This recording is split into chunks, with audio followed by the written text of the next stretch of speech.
Missile আক্রমণে ইসরায়েলকে নিঃশ্বাস নেয়ার সময়ই দিচ্ছে না ইরান। শুক্রবার সকালেই ইসরায়েল জুড়ে আবারও আছড়ে পড়েছে ক্ষেপণাস্ত্র।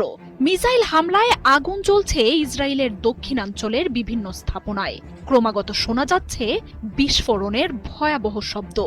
ভয়ঙ্কর এই হামলার তথ্য গোপন করতে উঠে পড়ে লেগেছে নেতানিয়াহুর সরকার। তবে ঘটনার ভয়াবহতা উঠে আসছে সামাজিক যোগাযোগ মাধ্যমগুলোতে।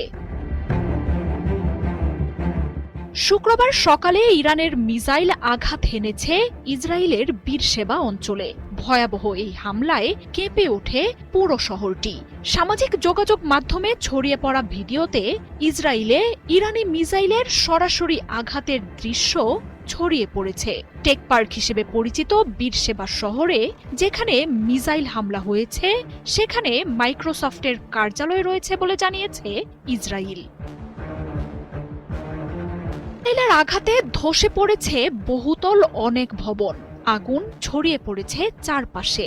বেশ কিছু ভবন, গাড়িতে আগুন আর বিস্ফোরণের দৃশ্যও ধরা পড়েছে। পরিস্থিতি নিয়ন্ত্রণে প্রাণপণ চেষ্টায় নেমেছে দমকল কর্মীরা। উদ্ধার অভিযান চালানো হচ্ছে ভবনগুলোর ধ্বংসস্তূপের নিচে। আহতদের উদ্ধার করে নেওয়া হচ্ছে হাসপাতালে। শুক্রবার সকালে ইসরায়েলের সামরিক বাহিনী ইরান থেকে মিসাইল ছোড়ার কথা নিশ্চিত করে। প্রতিরক্ষার মাধ্যমে সেগুলো নিষ্ক্রিয় করার চেষ্টার কথাও জানায় তারা। তবে আইডিএফ এর সেই চেষ্টা পুরোপুরি ব্যর্থ করে ইসরায়েলের লক্ষ্যবস্তুতে সরাসরি আঘাত হানে মিসাইলগুলো।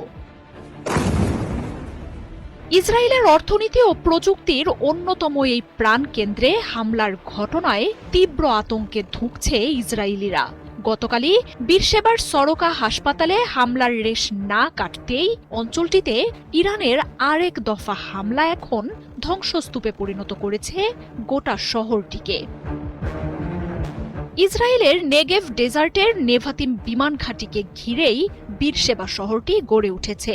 প্রযুক্তির পাশাপাশি ইসরায়েলের সামরিক শক্তিরও প্রাণকেন্দ্র এই অঞ্চল।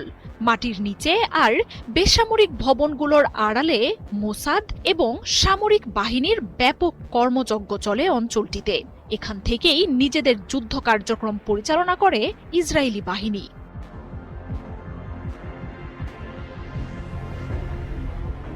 ব্যাপক সুরক্ষিত এই অঞ্চলটিতে দফায় দফায় এমন হামলা নেতানিয়াহুর দেশটি যে সম্পূর্ণ অরক্ষিত তা স্পষ্ট করে দিয়েছে। ইরানের ছোড়া মিসাইল ঠেকাতে পারছে না সেখানে মোতায়েন থাকা প্রতিরক্ষা ব্যবস্থাও। এমনকি ইসরায়েল এসব মিসাইল শনাক্তই করতে পারেনি বলে জানাচ্ছে দেশটির স্থানীয় গণমাধ্যমগুলো।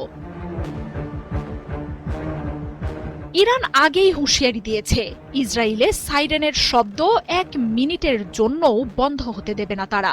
শত শত মিসাইলের হামলায় আকাশ প্রতিরক্ষা ধ্বংসের পর এখন ইসরায়েলের গুরুত্বপূর্ণ সামরিক ও কৌশলগত স্থাপনাগুলোতেই বিধ্বংসী হামলা চালাচ্ছে আইআরজিসি। তাতে ব্যবহার করা হচ্ছে অপ্রতিরোধ্য ফাতাহ, সেজিল আর খোররাম শহরের মতো মিসাইলগুলো।